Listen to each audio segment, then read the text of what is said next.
All right, everyone. Today we're going to be talking about SCAR 17S versus AR-10. Okay, and this specifically is the Palmetto AR-10. AR-10s, there's no mil spec, so each company is kind of proprietary. So you can't assume that you can mix and match parts from different companies that make AR-10s. I mean, with the SCAR, yeah, it's FN. You can only buy stuff pretty much from FN. So let's put this down for a second. So we're talking about two different guns, vastly different prices. Okay. So this Palmetto AR-10, $600. Okay. I got it on the daily deal. $200 for the lower, $400 for the upper. Shoots 1 MOA. Okay. So budget gun, gets 1 inch. I think I had shot it at 200 yards when I got it. SCAR 17. We're pretty much talking like about a $4,000 gun here. Okay, so $4,000 gun. But here's the thing: it's not just that the gun is $4,000. The gun is known to be an optics breaker. Okay, so we're committed to only buying optics for this gun that are rated for a SCAR. Okay, so any optics that you get have to be SCAR rated. So right here I've got the ACOG. So basically we're talking about a $2,000 optic. So you got $6,000 package here between rifle and optic, and then plus your taxes and shipping and some other shit. You're spending close to $7,000. Okay, so $7,000 for this. Of course the magazines are going to be a lot more expensive. I don't recall what the price was for this. I did look it up. I forgot. But these are about $50. I can usually get these for about $35. These are the Lancers. I got the PMags, which you can get for $20. So the PMags, $20 works great. Pretty much with FN. I'm going to guess that these things cost at least $50. So we're committed to spending, money on magazines as well. Okay. So we're talking about two vastly different price ranges. Now this also got 1 MOA at 200 yards. So they're both shooting about the same. Now, what's going to happen, let's say 10,000 rounds later? You know what? A lot of people will say, hey, the SCAR barrel is going to hold that 1 MOA accuracy better over 10,000 rounds, right? So, you know what? I'll give that up. Maybe that's the case. I haven't tested that, but maybe that's a possibility. I'm probably... But here's the thing, with 5.56, I typically do run like 10,000 rounds plus. Okay, I've had one that I shot out the barrel at 22,000 rounds. That's with a AR-15 shooting 5.56.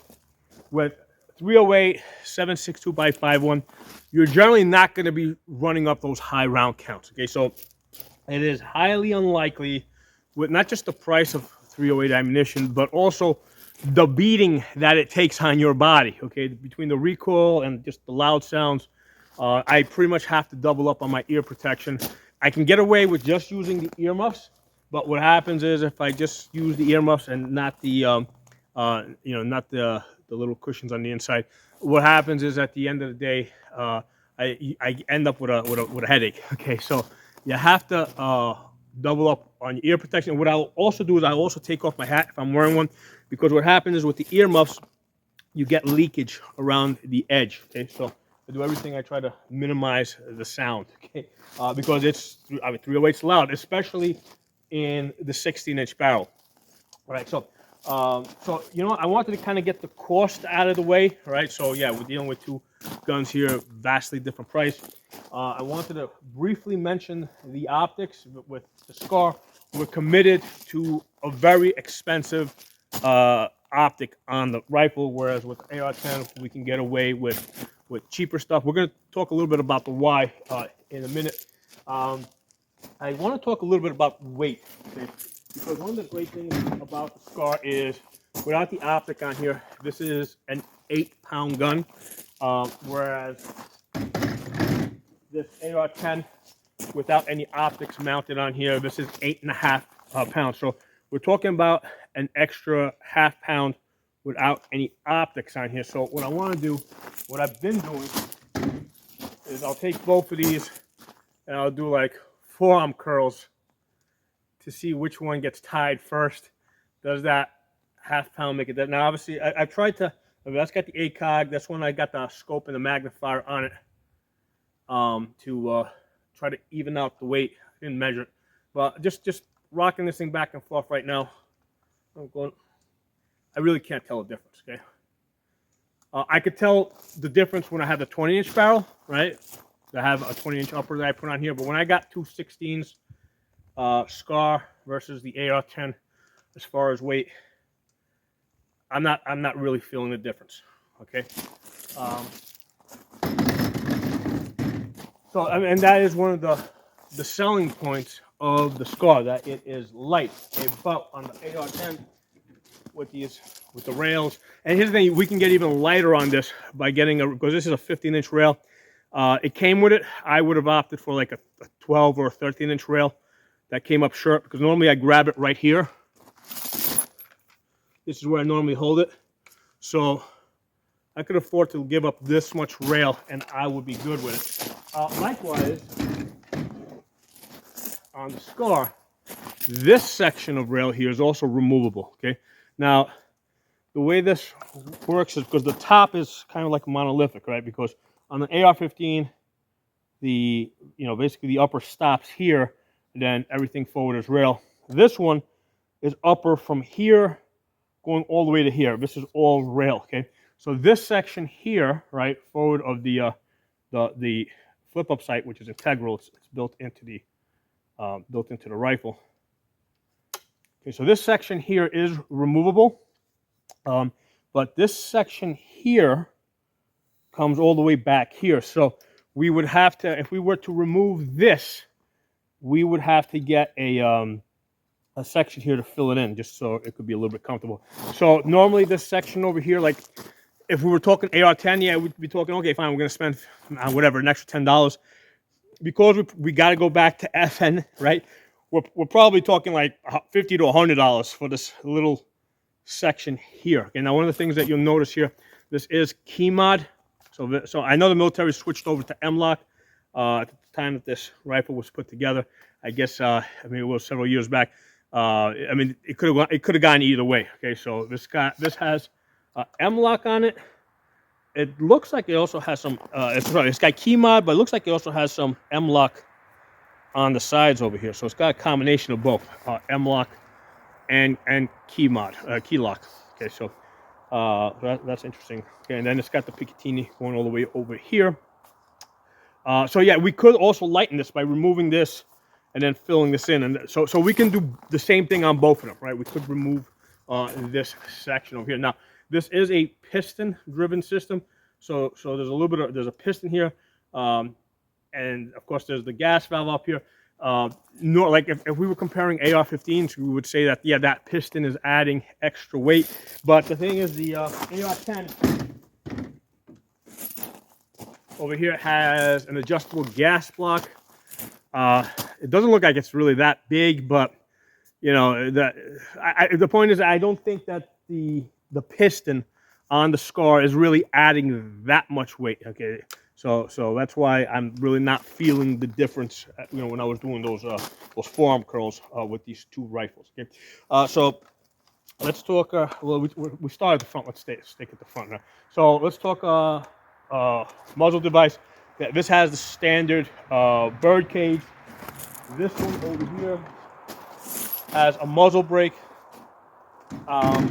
So this is probably if we wanted to go lighter, we could probably change that out to something lighter. So that's probably adding a little bit of weight. So we could probably shave a little weight at the front end by changing the muzzle brake out.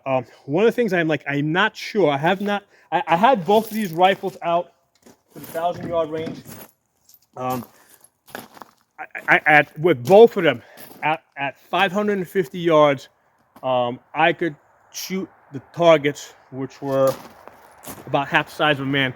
With both of them at 550 yards, I could hit the targets with great confidence. Like I could hit them 100%, almost if not 100% of the time, 95% of the time. They were 25-pound steel plates, so Sometimes they weren't because at the 308 it's lost a little bit of energy at 550 yards, and those are heavy targets. So I wasn't necessarily knocking them over with the first hit, but by 2 or 3 hits they were going over. So with either rifle, I mean, it is absolutely good for 550 yards. Okay. Now when I went to when I was shooting the 550 yards, I had the ACOG on that one. I had a 1 to 10 scope on this one. So it was easier with the 1 to 10 scope, right? Because I could zoom it up. But that's a scope issue. That's not a rifle issue. Okay. So what it is, I took off the 1 to 10. I put this configuration on because I wanted them both set up for for a little bit as battle rifles. And I wanted to see how the two would feel side by side. So, if you put an ACOG on either one of these, or if you put like a red dot magnifier on either one of these, they're both going to feel the same. Okay? They're both, we already went through this, they're both going to pretty much feel the same. Now, what I am curious about with the muzzle device, okay, is how much this muzzle brake actually makes it easier to hit the targets, right? How much of a rise is there? Now, when I was at the 550, when I was shooting at 550 yards, I could not notice the difference between the muzzle brake and the one with that which had the flash hider. I could not notice a difference. I wasn't specifically looking for it. Okay, if I had been paying attention, maybe I would have noticed something. I wasn't specifically paying attention. What I'm going to do now is I'm going to fire a couple of shots. And what you guys are going to do is you're going to pay attention to the muzzle, and you're going to see if any muzzle rise, okay? And I'm not going to know until I review the video later. So let's do that. I'm going to fire 4 shots on each. Pay attention. Let me take this head off. Pay attention to the muzzle. See if the AR-10 with the bird cage has more muzzle rise.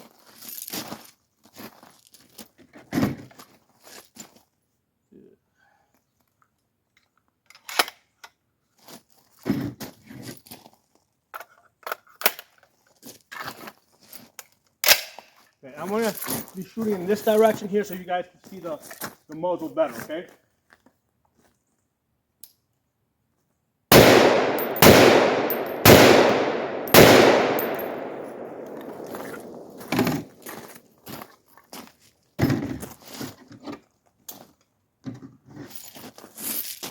Now these are 147 grains versus 150 grains that I was shooting the other day.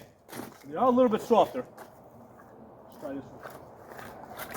Same thing, you're paying attention to my muzzle.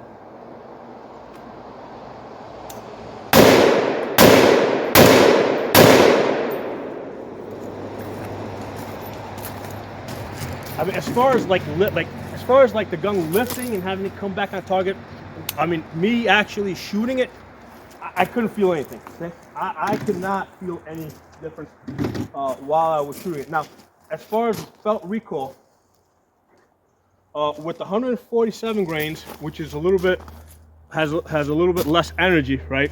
I think I ran them through the chronograph using these Freedom Munitions 147 grains. Okay, on the 16-inch barrel, this has about 2,200 foot-pounds of energy. Okay, so when I shot it with the the recoil really wasn't bad with either. When I shot it with the 150 grains, which has a little bit more energy, that one had 2,300 foot-pounds of energy in 16-inch barrels. That's what I was shooting the other day at the when I was shooting the 550 yards, and I shot a lot. I mean, I probably shot at least 60 rounds on each rifle. The recoil of the Scar is like pop. It's definitely sharper. It's like poof, poof, poof, poof. Okay, whereas the recoil felt with the AR-15 doesn't feel as sharp. I mean, it moves you, right? You feel it, but it seems like it's more spread out, and we'll talk about why. Okay? So,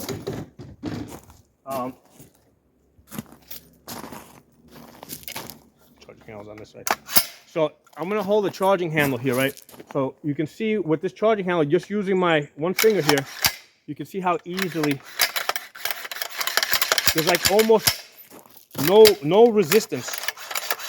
Okay, so when the gun goes boom, bullet goes out the barrel, this bolt just like boom comes straight back, right? Boom. Okay, and it's like sudden, it goes right into your chest, and you know, so it's very sharp, especially when you're shooting the hotter ammunition. Okay? With the AR-10, okay, I cannot pull, like, I mean, I can't just go like this and pull it back. I have to grab this. Okay, there's a lot more spring tension. So what's happening with the AR-10, you got a buffer weight up here, and I did add a slightly heavier one than stock. I got a 5.6 ounce core value, and I also have a slightly heavier sprinkle. I got the sprinkle orange, okay? So the spring and the buffer weight are acting like a shock absorber, okay? So the recoil is coming straight back into the bolt's pushing back.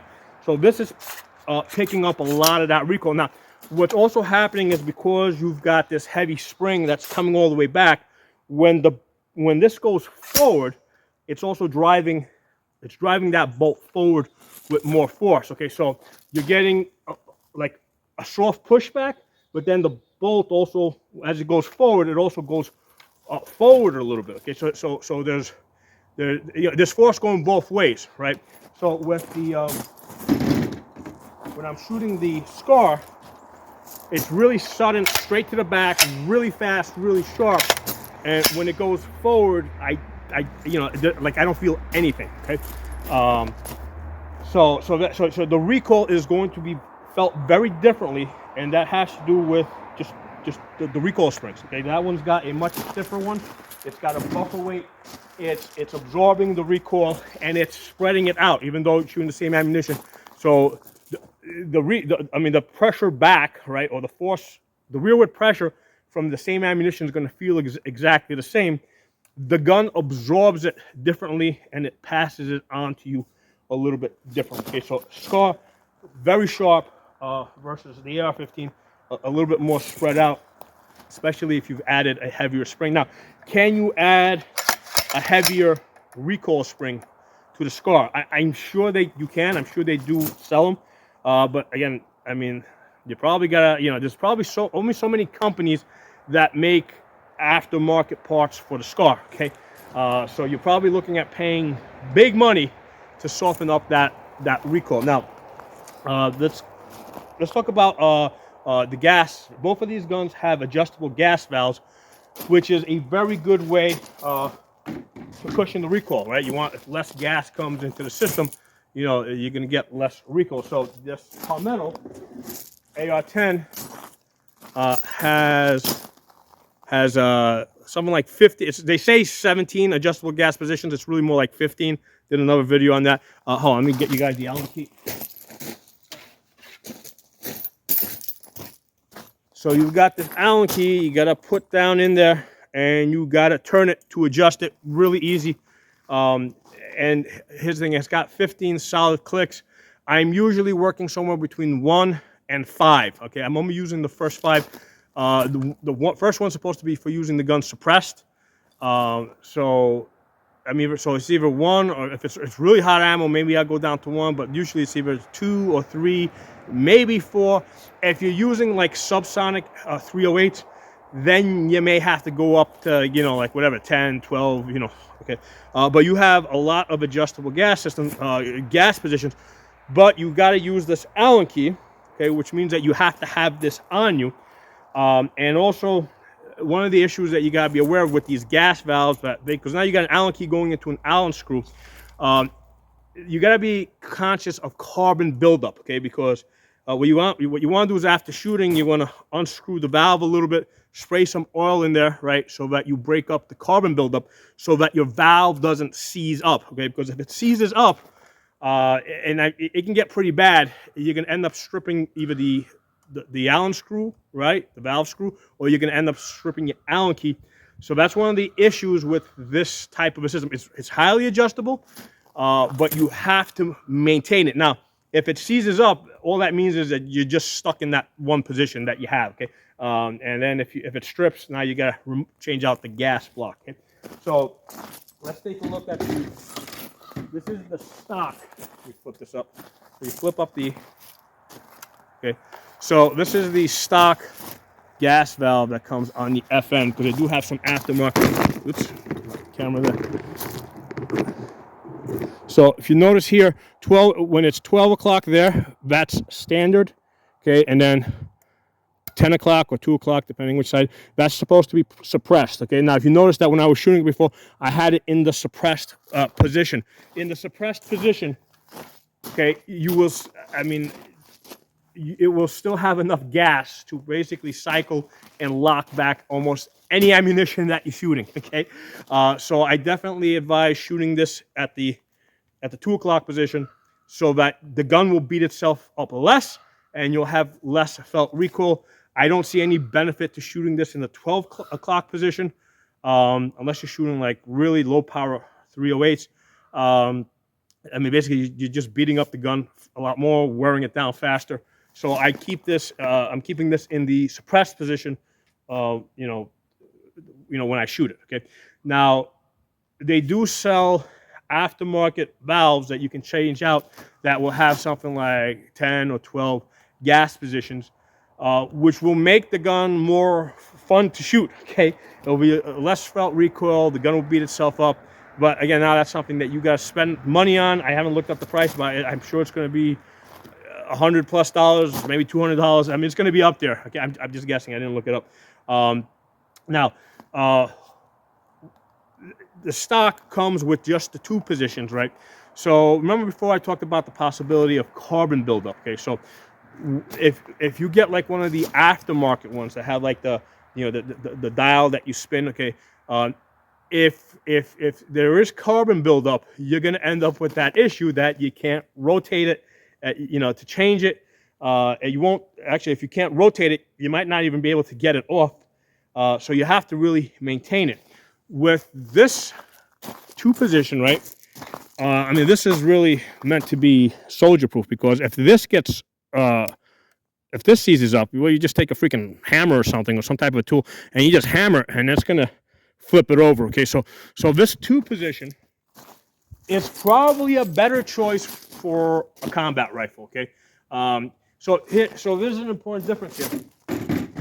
What's best for a combat rifle that is going to be used by soldiers, right? That it's not their equipment; they're not going to look after it as much as well as you do. Versus when you buy something, you want to enjoy shooting it. Okay, so realistically speaking, right, and this is from having these 2 guns side by side, the less felt recoil the gun has, the more you're going to want to shoot it. Okay, if the gun is just beating you up and blowing your ears out, you're not going to want to shoot it. So it makes sense, okay, if you have a scar, to get the multi-position gas valve. Okay, put it in there. Because okay, let's say if it looks like everything's going to shit, well, then you can just switch back to the 2-1, right? You can swap it out. Okay, so it's nice to have both of them, right?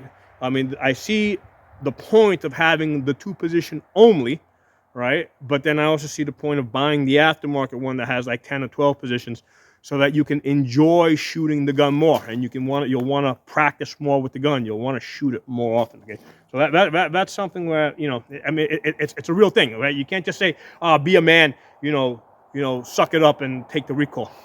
Guys, I shoot every freaking day, man. You're gonna shoot the guns that you enjoy shooting more. Okay, that's an important thing. Okay, so the guns gotta be fun to shoot. So that's one of the things that's worth saying. Now, when I shoot this one, it's worth, I keep it in the suppressor position, which is the 2 o'clock or 10 o'clock, depending on how you're looking at it, because it's just less recoil. Okay, going a little further back, you got this flip up sight, which is integral to the gun, right? You push forward over here like this, right, and then that unlocks it and bring it up. So that's really cool. It's a nice, neat feature, to have on the gun. Quick look at this rear backup sight, which I think is really cool. Flips up nice over here, and then it does have an elevation here where you can turn it. Obviously, you adjust your elevation from the front over here. Pull this up for a minute. Right, you adjust the elevation in the front, but then you can adjust for yardages back here, right? So 200, 300, 500. so you can spin that to adjust for yardages. So I think that's really nice. I really like this better than the typical AR style flip up sight. So nice big knobs here, and I like that it flips up and down. I don't like the locking one so much. I like this one because it just goes up and down. The front one locks. You got to pull that up here. So I just thought I should give you guys a quick look. I like the big knobs that this has.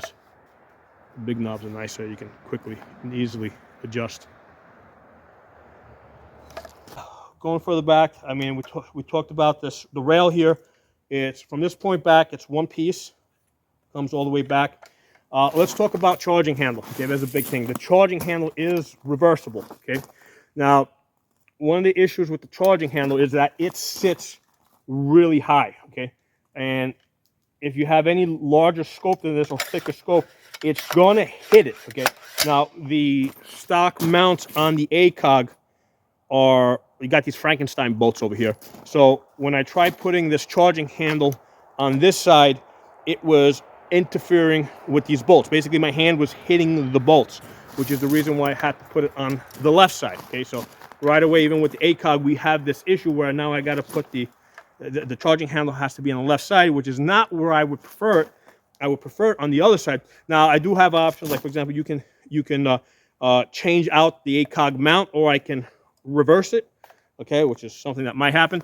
But the point is that you can't just, like, you know, which side your charging handle goes on might be influenced by what type of optic you have on it and what type of a mount you have on it. It's really high. It's like just underneath the rail over here, so it's close to your optic, and there's an issue there where it might hit stuff. Now, one of the issues with the charging handle on the left side here is if I want to lock the gun open, right? You know, if it was on this, I would prefer it on the right side, because what I can do is I can just hold down, because the ball catch is the same as an AR, so it's a lot easier to like put my hand here and then come on this side. Because now I got to come over to this side. It kind of forces me on this side to go lefty, so I got to switch over to my left side and lock the gun open like that. So this is on this side, it's really good for a lefty, not so great for a righty. Okay, so that's one of the issues that with the Scar, the charging handle, okay, and this is the reciprocating one, sits really high underneath that rail, and that is something that in many cases it's going to interfere with your optic. Okay, now they do sell aftermarket charging handles, or bolt handles, that kind of angle down, that come out and down, so that it doesn't interfere with your optics. So again, now you're talking about spending big money because it's a Scar. Okay, so yeah, that would help it if it came out and down a little bit, so it doesn't interfere with the optic. Okay, it's the bolt catch over here, same as a AR-15, nothing special there. The magazine release, we do have it on both sides. Okay, so we can go,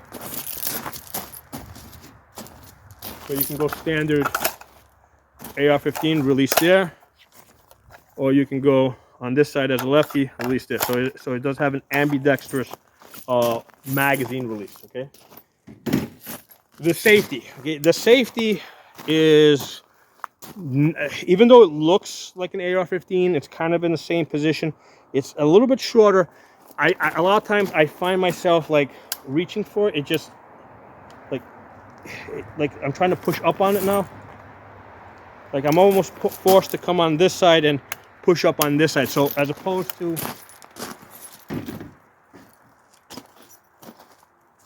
AR-15, I find it a lot easier to roll that. See how I'm rolling that a lot easier? Okay. I do have the ambi one on this side where I've actually cut it down over here a little bit so my finger can go straight. Okay. So there's something about the AR-15 safety. They call it safety torque. There's something about the AR-15 safety that feels a lot easier to work with. So that's one of the first things when I started working with the Scar, that I felt that like you can kickstart it down, but coming up, you can't just, you know, I know what it is. It's because it's at the 45. Because it's at the 45, you can't quite roll it back the same way. See how I'm slipping on it? So if it was a little bit longer, it might work. But anyway, that's just something to be aware of. I'm sure that you can get aftermarket.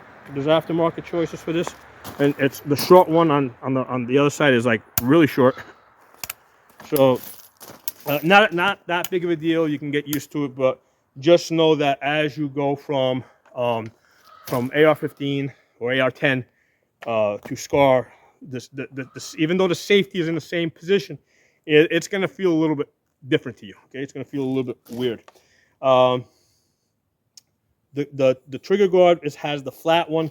I prefer the round ones. I don't think it's that big of a deal. On the ones that are removable, like they had the flat ones, I had changed them out that they all have the curve. I mean, it's a minor thing. I don't think it's that big of a deal.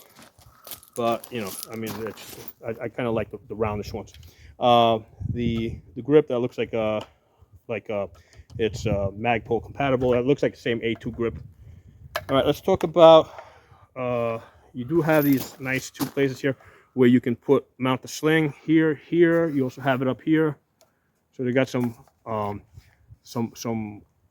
sling mounting points that are like built into the rifle. I'm kind of surprised that they don't have like the QD mounts. There's no QD mounts. I guess again, this design goes a few years back, so maybe the QD mounts weren't quite as popular yet. The stock, it has the side folding stock. Push here. Oh, no, it's down here, and it folds. Okay. One of the issues that the early SCARs had is like if you had it here and you just went like that, it would fold on you. Okay, so that was one of the early issues with the SCARs, and it looks like it's been corrected. Right, if you go like this, it doesn't just collapse on you. One of the cool features is that it does rise over here, right? So there's a button here. This does come up, so you got a little bit of a higher comb if you want one. So that's a nice feature. And then got the UGG boot here where you push down, goes out, and so that's.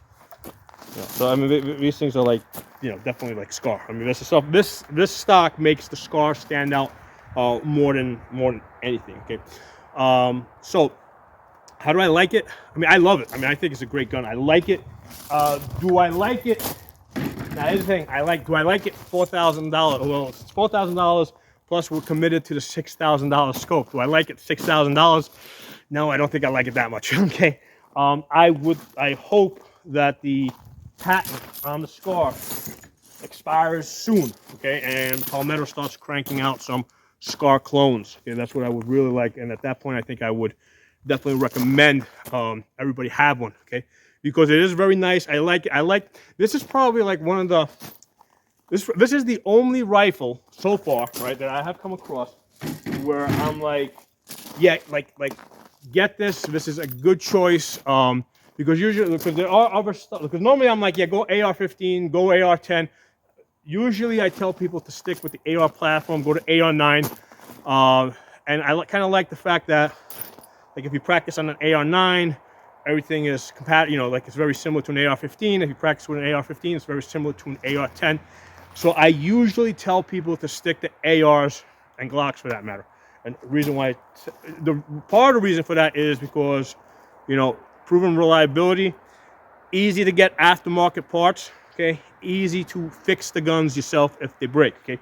So with AR-10s, because this AR-10, like the trigger group and a lot of the parts are AR-15 compatible, so that's one of the reasons why I like AR-10s.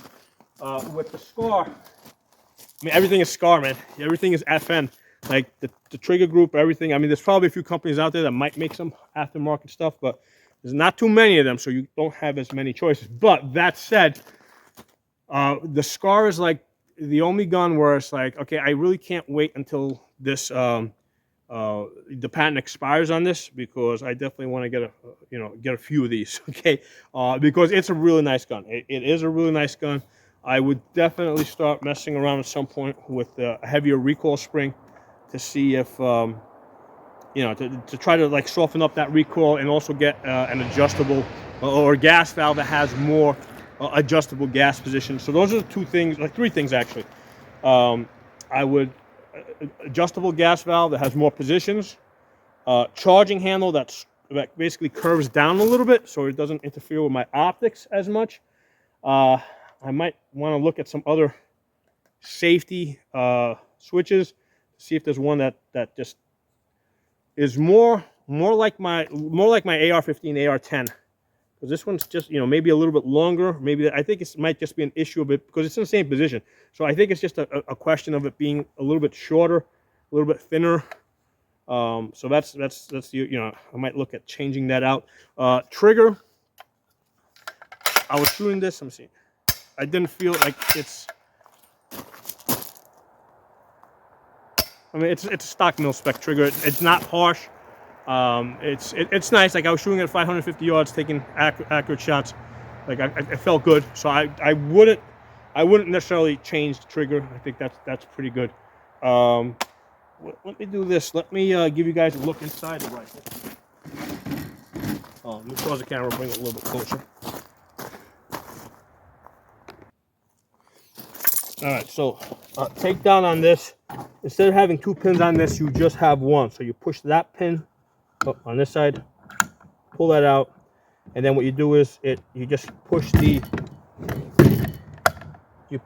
lower forward, and then it'll lift out. Okay, so this is all polymer, all plastic. So this is one of the places where basically you save some weight. Okay, so this is a weight saver. I mean, this is probably like, I don't know, maybe half a pound. Versus the lower of my AR-10, I think it might be like 2.5 pounds. So this is probably where they save weight, because I'm pretty sure they pick up some extra weight up here on the upper. But they give up a lot of weight down here. Now, the next step is you slide down the boot. So that just slides that down, okay?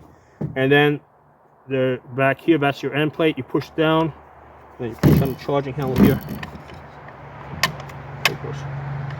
All right, and there it goes. So that's the recoil spring. So that's a really light recoil spring, right? This is like almost like you know, this is almost like a pistol spring. That is a really light recoil spring. Okay, so again, that's part of the reason why we're getting that sharp recoil. Oh, by the way, I mean, it's got these optics. I didn't go into the optics. Well, can I flip it up? Yeah, actually, I can flip it up. I did try using the optics. I couldn't. I was using the iron sights. I couldn't because of the magnification issue. It was just the 3.5 magnification was just throwing me off. All right, so let's push this out a little bit. So once you get to this point over here, that lifts out like that. Put that there. All right, and that's the bolt. All right, so there's this pin right here, right? So this actually kind of looks a little very AK-like, okay? So when I look at this like this, so you use your charging handle here, you push that out like that.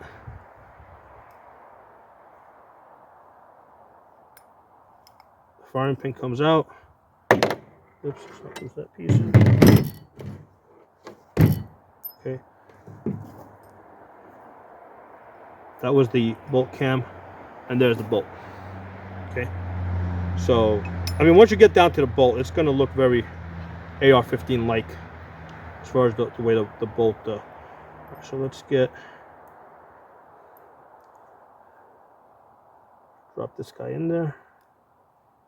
So you want this horizontal.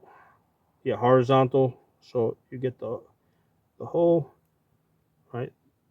There's the firing pin. Let's take a look at it.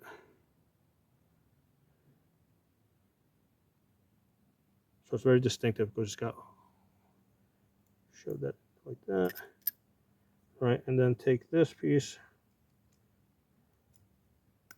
push that in, and there it goes. That's your takedown. Okay, so so you can switch. You know, this is where the charging handle sits, so it can go on either side. And the issue I had was when it was on this side here. Let's put this in for a minute.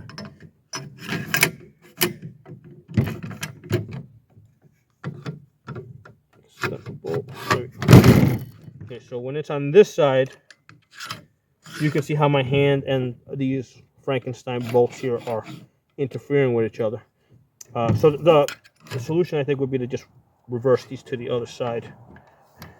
So let's get this back in place. So you drop that in right there. Push that forward. Okay. So its takedown's pretty simple.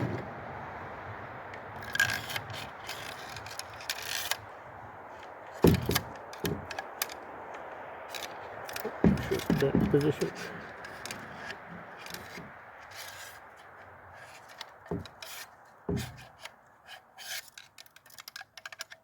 Okay, there it goes. All right, so you push in and up. Okay, so takedown's really, really easy. So then you just take this.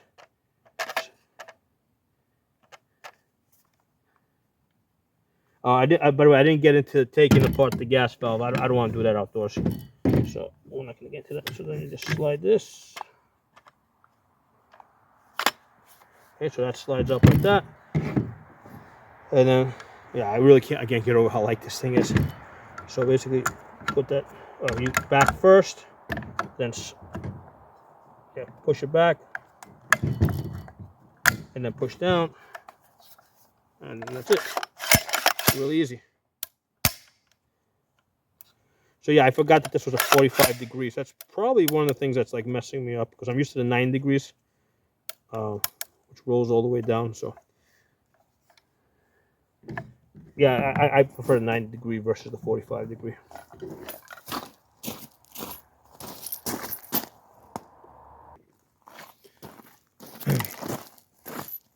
So, like, in summary, how do I feel about the Scar? I mean, I absolutely love it, man. It is a fun gun. The recoil is a little bit sharp. I mean, there's things that we can do to minimize that. More adjustable gas positions, probably a stiffer recoil spring. Probably, I don't know 100% on that, but that you know, I'm sure that there are stiffer recoil springs that are available. But I absolutely love it. Now, would I recommend this to people? Yeah, dude, if you got money coming out of your ass and ears, I mean, yeah, you're loaded. Absolutely, man, get it, man. But for most of us out there, okay, that don't have money coming out of our ass, I would say wait until the patent expires, and you know, get one from Palmetto when they finally make one, okay? Because it is nice. Now, like when I look at this, it's like, right, so you got $4,000, let's say, for the rifle here. I mean, why $4,000? Basically, you're paying for the R&D, right? The research and development that went into making this rifle, and also the military still sell. I'm sorry, the FN is still selling these to the military, so they can't get away with selling the military like $4,000 a rifle and then turn around and sell them to you for $800, right? They can't do that. So as long as they're selling these to the military, they have to sell them to you. Like, they can't sell to you cheaper than what they're selling it to the military. So that's probably the only reason why they're paying, you know, they're charging as much as they do, which is again another reason why I just you know, I can't recommend it for that reason. The same thing goes with Knight's Armament AR-10s, okay, which are very similar to the AR-10 here, okay. So they charge like $30,000 for an M110. I mean, is it better than this $600 Palmetto? You know, I mean, even if it's a little bit better, it's not 30 times better, okay. You know, I mean, the reason why they, you know, they sell them for as much as they do is because they got government contracts and they can't sell them to you cheaper. So I very much look forward to the SCAR patent expiring, because I would definitely, like, this is probably the only non AR platform gun that I would recommend to people. Like I used to recommend AKs as a non-AR. In fact, I was an AK guy before I became an AR guy. And like recently, I just stopped recommending AKs just because they're expensive. You know, you got to put a lot of money into them to get them up to the level of an AR-10 as far as being able to mount, or an AR-15 as far as being able to mount optics. So I stopped recommending AKs. I just tell everybody to go into ARs. So this is the only other gun that is like non-AR that I would probably say, listen, if you really want something that's not an AR, you know, get this, okay, if you're loaded with money. or wait until the patent expires. Okay, because this is a really nice machine. I mean, just it's really nice. I love the color, by the way. It's one of the things I love about it. I wish they would get away from making these black guns. I mean, you know, if you got one or two of these black guns, they're like really cool. But when you have like dozens of them, and you know, you open up a safe and you got one black gun after another one after, it's like, okay, guys, give me another color already. Okay, so I really like the color on this. It looks really cool, especially like the two. You know, you got two colors here. So I absolutely love this gun. I would definitely recommend it for you if it is within your budget. Don't pay for it. Don't buy it if it's not in your budget. For most people, you know, rather than spending, remember, you also committed to spending big money on an optic.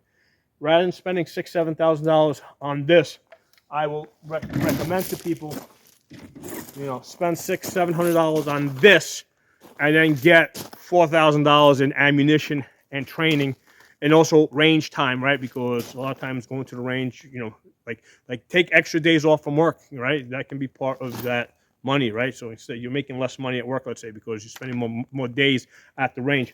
I would rather you put money, time, effort into shooting rather than having a really expensive gun that just sits in your safe. Okay, but you know, absolutely love it. I mean, there's a couple of things I would change that I said, like the gas valve, the safety, the charging handle. A couple of things I would change on this, but overall, I absolutely love the gun. So drop some comments. Let me know what you guys think, and I'll talk to you soon.